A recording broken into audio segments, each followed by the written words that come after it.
Assalamualaikum warahmatullahi wabarakatuh. Baiklah, saya dari kelompok 2 akan mempresentasikan hasil dari makalah kami, yaitu sistem pembelian kredit dan retur pembelian. Pembelian kredit sendiri adalah pembelian yang dilakukan oleh suatu perusahaan yang dalam pembayarannya dilakukan secara bertahap atau berangsur kepada pemasok. Pembelian kredit adalah salah satu cara agar perusahaan terus dapat menjalankan kegiatan perusahaannya dengan baik. Sistem pembelian kredit sendiri merupakan bagian dari siklus pengeluaran dari perusahaan. 1. Fungsi-fungsi yang terikat memiliki 4 fungsi, yaitu fungsi gudang, fungsi pembelian, fungsi penerimaan barang, dan fungsi akuntansi. Fungsi gudang sendiri yaitu berfungsi untuk mengajukan permintaan pembelian sesuai dengan posisi persediaan. Fungsi pembelian yaitu bertanggung jawab untuk memperoleh informasi mengenai harga barang, menentukan pemasok. Fungsi penerimaan barang sendiri berfungsi untuk bertanggung jawab untuk melakukan pemeriksaan terhadap jenis, mutu, kualitas barang yang diterima dari pemasok. Dan fungsi akuntansi memiliki 2 fungsi, yaitu bagian pencatatan hutang dan bagian pencatatan persediaan. Fungsi dari pencatatan hutang yaitu bertanggung jawab untuk mencatat hutang yang timbul dari transaksi pembelian ke registrasi kas keluar. Serta bagian pencatatan persediaan yaitu bertanggung jawab untuk mencatat harga pokok persediaan barang yang diterima dari transaksi pembelian ke dalam kartu persediaan. Itu informasi yang diperlukan oleh manajemen. Memiliki 6 informasi yang diperlukan oleh manajemen, yaitu 1. Jenis persediaan yang telah mencapai titik pemesanan kembali. 2. Order pembelian yang telah dikirim kepada pemasok. 3. Order pembelian yang telah dipenuhi oleh pemasok. 4. Total saldo utang dagang pada tanggal tertentu. 5. Saldo utang dagang kepada pemasok tertentu. Dan 6. Yaitu tambahan kuantitas dan harga pokok persediaan dari pemasok. Dan yang ketiga yaitu dokumen yang digunakan. Memiliki 6 dokumen yang digunakan oleh manajemen. Yang pertama yaitu surat permintaan pembelian. 2. Surat permintaan penawaran harga. 3. Surat order pembelian. Yang keempat, laporan penerimaan barang. Yang kelima, surat perubahan order pembelian. Yang keenam, bukti kas keluar. Saya akan melanjutkan pembahasan dari Rahmatul Husni. Poin 4, catatan akuntansi yang digunakan. Menurut Mulyadi, catatan akuntansi pembelian yang digunakan untuk mencatat transaksi pembelian adalah 1. Register bukti kas keluar atau voucher register. Jika dalam pencatatan utang, perusahaan menggunakan voucher payable procedure, jurnal yang digunakan untuk melakukan transaksi pembelian adalah register bukti kas keluar. B. Jurnal pembelian. Jika dalam pencatatan hutang perusahaan menggunakan account payable procedure, jurnal yang digunakan untuk mencatat transaksi pembelian tunai adalah jurnal pembelian. Kartu utang. Jika dalam pencatatan utang perusahaan menggunakan account payable procedure, buku yang digunakan untuk mencatat utang kepada pemasok adalah kartu utang. D. Kartu persediaan. Dalam sistem akuntansi, pembelian tunai kartu persediaan yang digunakan untuk mencatat pokok persediaan yang dibeli. Poin kelima, jaringan prosedur yang membentuk sistem pembelian. Jaringan atau prosedur yang membentuk sistem pembelian menurut Mulyadi sebagai berikut. A. Prosedur permintaan pembelian. Dalam prosedur ini, fungsi gudang mengajukan permintaan pembelian dalam formulir surat permintaan kepada fungsi pembelian. Jika barang tidak disimpan di gudang, misalnya untuk barang-barang yang langsung pakai, fungsi yang memakai barang mengajukan permintaan pembelian langsung ke fungsi pembelian yang menggunakan surat permintaan pembelian. B. Prosedur permintaan penawaran harga dan permintaan pemasokan. Fungsi pembelian mengirimkan surat permintaan penawaran harga kepada para pemasok untuk memperoleh informasi mengenai harga barang yang berbagai syarat pembelian.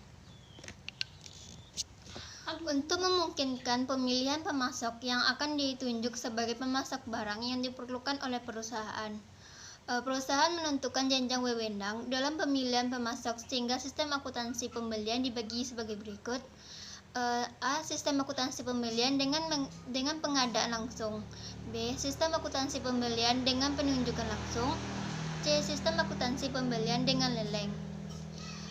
Tahap pemilihan pemasukan lelek antara lain A. Pembuatan rangka acuan atau term of reference yang berisi uraian, rincian, jenis, spesifikasi,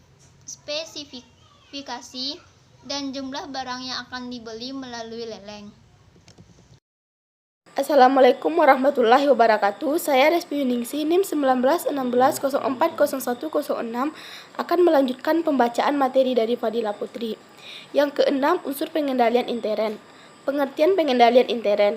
Pengendalian intern ialah suatu proses yang dipengaruhi oleh Dewan Komisaris, manajemen, dan personil satuan usaha lainnya, yang dirancang untuk mendapat keyakinan memadai tentang pencapaian tujuan dalam hal berikut, seperti keandalan pelaporan keuangan, kesesuaian dengan undang-undang dan peraturan yang berlaku.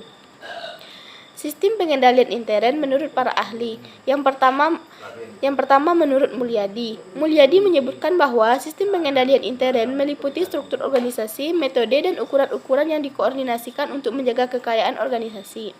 Sedangkan yang kedua adalah menurut Romney and Steitbar 2003. Pengertian pengendalian intern ialah internal control is the plan of organization and the method of business use safeguard asset. Sifat pengendalian. Manajemen bertanggung jawab untuk membangun dan mempertahankan kerangka pengendalian atas struktur perusahaan, seperti sistem informasi akuntansi, SIA, sistem informasi operasional atau manajemen, SIM. Tujuan pengendalian intern adalah menyediakan keyakinan yang memadai bahwa yang pertama, aset telah dilindungi dan digunakan untuk keperluan bisnis, yang kedua, informasi bisnis akurat, yang ketiga, karyawan mematuhi hukum dan peraturan yang berlaku. Unsur-unsur sistem pengendalian intern terdiri dari struktur organisasi yang memisahkan tanggung jawab fungsional secara tegas. Yang pertama, sistem wewenang dan prosedur pencatatan yang memberi perlindungan terhadap unsur-unsur laporan keuangan yang terdiri dari aktiva, utang, pendapatan, dan biaya. Yang kedua adalah praktik yang sehat dalam pelaksanaan tugas dan fungsi setiap unit. Yang ketiga adalah karyawan bermutu sesuai dengan tanggung jawab. Unsur-unsur pengendalian intern menurut para ahli yang perlu dirancang dan diterapkan oleh manajemen perusahaan adalah lingkungan pengendalian yang meliputi 1. Penilaian risiko, yang kedua prosedur pengendalian, yang ketiga pengawasan, dan yang keempat adalah informasi dan komunikasi.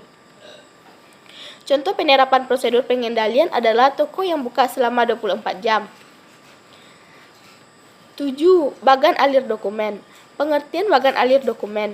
Bagan alir dokumen atau dokumen flowchart ialah bagan alir yang membuat arah aliran laporan dan formulir serta tembusan di dalamnya pada sebuah organisasi atau perusahaan, sehingga dikenal juga dengan sebutan formulir atau bagan laporan, termasuk catatan atas laporan keuangan.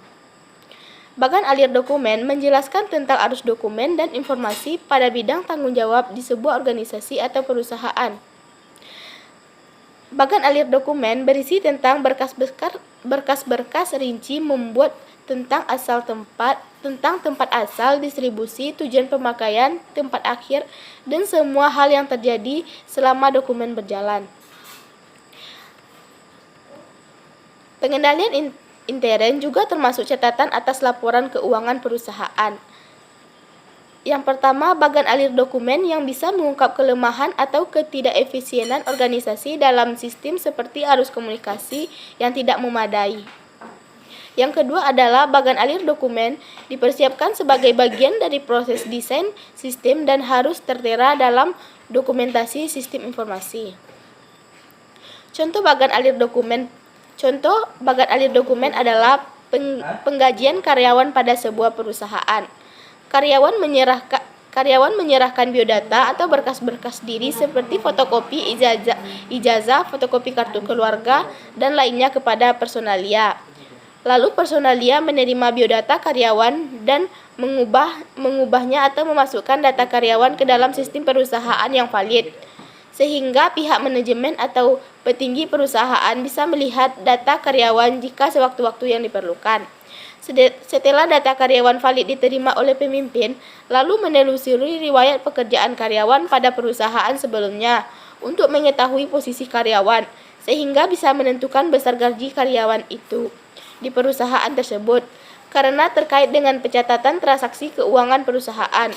Kemudian manajer personalia mengkonsultasikan kepada pimpinan perusahaan tentang usulan gaji. Dan setelah disepakati, barulah diberitakan kepada karyawan tersebut. Setelah pimpinan menyetujui besar gaji, kemudian data itu disahkan dan dibuat 2 rangkap. Rangkap pertama diberikan kepada bendahara dan rangkap kedua diberikan kepada perusahaan sebagai berkas. Setelah bendahara menerima daftar gaji yang valid dari pimpinan dan manajer personalia, bendahara akan melakukan penggajian pada akhir bulan atau sesuai tanggal kesepakatan dengan karyawan. Bendahara membuat slip gaji sebanyak 2 rangkap sebagai bukti transaksi perusahaan. Sampai sekian hasil presentasi makalah dari kami. Assalamualaikum warahmatullahi wabarakatuh.